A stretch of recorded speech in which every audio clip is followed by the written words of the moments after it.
there's a lot of blame to go around. Sure, the players are not producing, they get the blame, but David Stearns, Mets general manager, and I've criticized him on this show before. And I previously said in a previous video, still on the channel, if you're following our YouTube, that David Stearns' approach to building a pitching staff and a rotation is very flawed. And what did I mean by that? David Stearns loves to take reclamation projects and cast-offs from other teams, like a Sean Manaea, like a Frankie Montas, last season a Luis Severino, guys other organizations gave up on. And he likes to sign them to short deals. And if you get something great out of him and you get a great season out of him, like he did Manaea last season, or like he did Griffin Canning when he was healthy this season, then great. And if they crash and burn horribly, then they crash and they burn. And that's just not, I said it months ago, and I'm going to say it again. It's just not sustainable. It is not a sustainable way to build a winning roster. It's just not.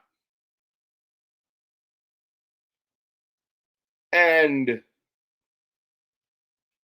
you know, I'm sick and tired of people that defend Stearns, because let's be real. The Mets trade for Cedric Mullins. Cedric Mullins is not a world beater. The guy was batting .230 in Baltimore.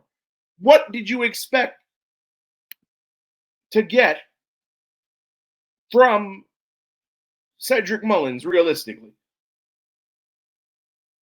Good friend of the show, Bryson Carver, host of the Carving It Up podcast, airs every Monday and Wednesday until football season, and he'll air on Fridays here on YouTube. He says, Mets aren't playing good team baseball at all. Offense doesn't click when the pitching does, and vice versa. Yeah. And David Stearns is the big blame, because you trade for Cedric Mullins. The guy's a 230 hitter in Baltimore. He's their everyday center fielder. He comes here as a platoon guy, and what more can you expect? A 230 hitter is not magically going to turn into a 375 guy just because he's playing in a different uniform in a different city. You are who you are at the end of the day.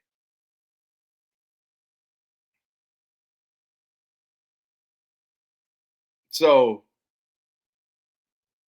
again, guys are who they are. And that's just a cold hard fact. The guys play to their stats of their baseball card. And that's just cold hard facts. The pitching, like I said, going back to the pitching. And I'll say it again. Going back to the pitching. Realistically, look at this Mets rotation. Frankie Montas, who's been a human pinata, should be gone. Sean Manaea, struggling, not looking anywhere near like the Sean Manaea of last season. Kodai Senga struggling down the stretch. David Peterson has cooled off. And Clay Holmes is who we thought he was the entire time. You got a rotation full of guys who cannot go 5 solid innings. But yet here we are.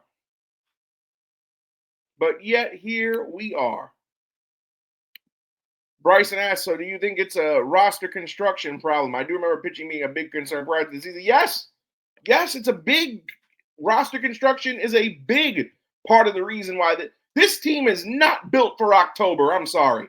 This team is not built for postseason play. And you know what? If the Mets somehow make the postseason, in the route and the way they're going, we are very, very fortunate to have gotten there. David Stearns, the only move he made of significance in the offseason was the Juan Soto deal. Yeah, he brought back Pete on a 2-year with a player opt out after this year. Whoop-de-doo. Pete should have been re-signed anyway.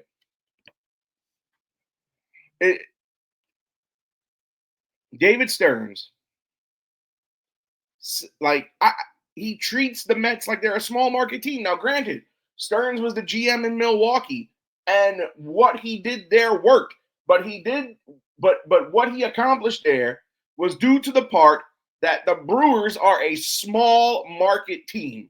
The Milwaukee Brewers, if you look at the construction of that roster, Andrew Monasterio, Jackson Chourio, William Contreras, Bryce Turang, Sal Frelick, all guys who came up in that organization.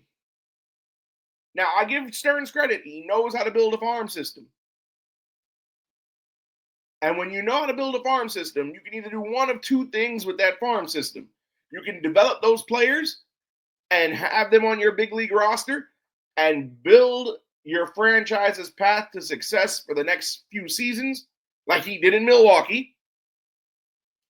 Or you can do what some other teams do, like the Dodgers, develop those prospects into trade bait so that you can get players to help you win now. Look at the Dodgers. In the offseason, they maxed out their bullpen. They got rid of prospects to get to get Tanner Scott, who gladly left his closer role a year ago to go to the Dodgers and be a cog in the wheel to compete. The Mets have a great farm system. Carson Benj, Jonah Tong, Nolan McLean, Brandon Sprout, Jet Williams, Mitch Voigt. But they're not doing anything with those prospects. We don't have room on this roster to promote anybody. Could have traded him away. The Mets have a lot of MLB pipeline talent in that farm system. Could have traded him away for somebody. And the best you could do at the trade deadline is Cedric Mullins. Tyler Rogers has proven that he's probably mentally checked out. He can't wait to the offseason to get a deal back to the Giants. He'll probably end up going back there as a free agent in the winter. Ryan Helsley, out of the 3 bullpen acquisitions, Ryan Helsley's the best one. Gregory Soto, he's whatever. We might as well not even pick them up. We gave up Drew Gilbert. David Stearns gave up Jose Butto and Drew Gilbert for Tyler, I can't hold a lead to save my life, Rogers.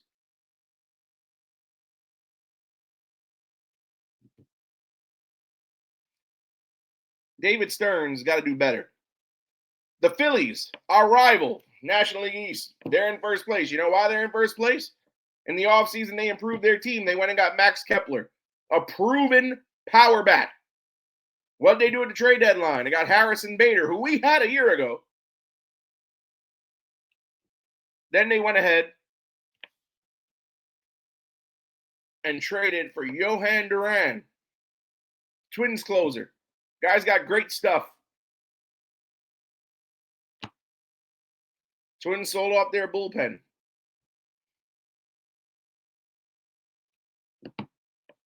Bryson Carver, friend of the show, says, should have never given up my guy Gilbert. I agree. Drew Gilbert, the former Tennessee Vol. One of the greatest players in the history of that school.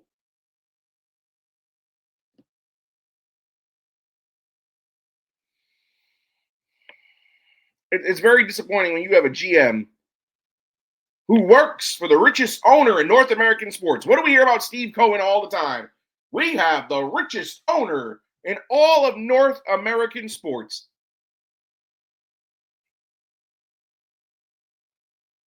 But yet Stearns runs the team as if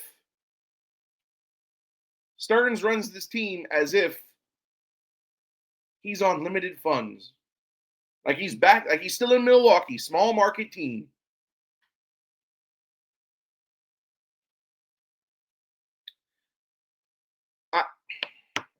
Say what you want about Billy Epler. Say what you want about Brody Van Wagenen. Say what you want about Omar Minaya. Omar Minaya, by the way, got the Mets very far in 2006. But say what you want about past general managers of this franchise. Steve Phillips is now on Sirius XM radio as an analyst. Say what you want about these guys. But at least, even if they may have spent the money in wrong places, like Steve Phillips signing Mo Vaughn, which he shouldn't have did, or Jeremy Burnitz, which he shouldn't have did, or Omar Minaya making the Mets Los Mets, Brody Van Wagenen, who was a former agent of Jacob deGrom. Some people said it was a conflict of interest when they gave deGrom the bag back in, 2017, 2018, conflict of interest?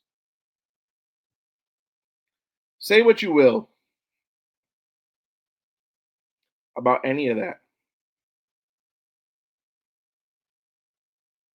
But at least those guys spent money. Stearns, outside of Juan Soto, and I firmly believe he only went for Juan Soto because it was something that he was somebody that Steve Cohen and his wife, Alex, wanted. You leave David Stearns to his own devices, Juan Soto would not be a Met, I don't think. Got another comment here. Clint Alexander says Mets are cheap bastards. Yes. They are cheap bastards. I completely, 100%, wholeheartedly agree with you. All Even Podcast, Barry Grant says Cohen closed the Soto deal. Yes, I just said that. If it was not, Steve Cohen, primarily his wife Alex, wanted Juan Soto on this roster. Because if you would have left it to David Stearns, he would have not spent the money. He would have not spent the money. Again, look what Stearns did with the Brewers. Built the farm up, and all but one of those prospects he built up, Keston Hiura, who's now in the Rocky system, all but one didn't pan out. Stearns, even before that, Stearns built up Brandon Woodruff, Corbin Burns. Barry Grant Jr. says, Stearns is now on the clock and it's ticking. I don't want him fired, but he needs to be. No. Forget being held accountable. I want Stearns gone.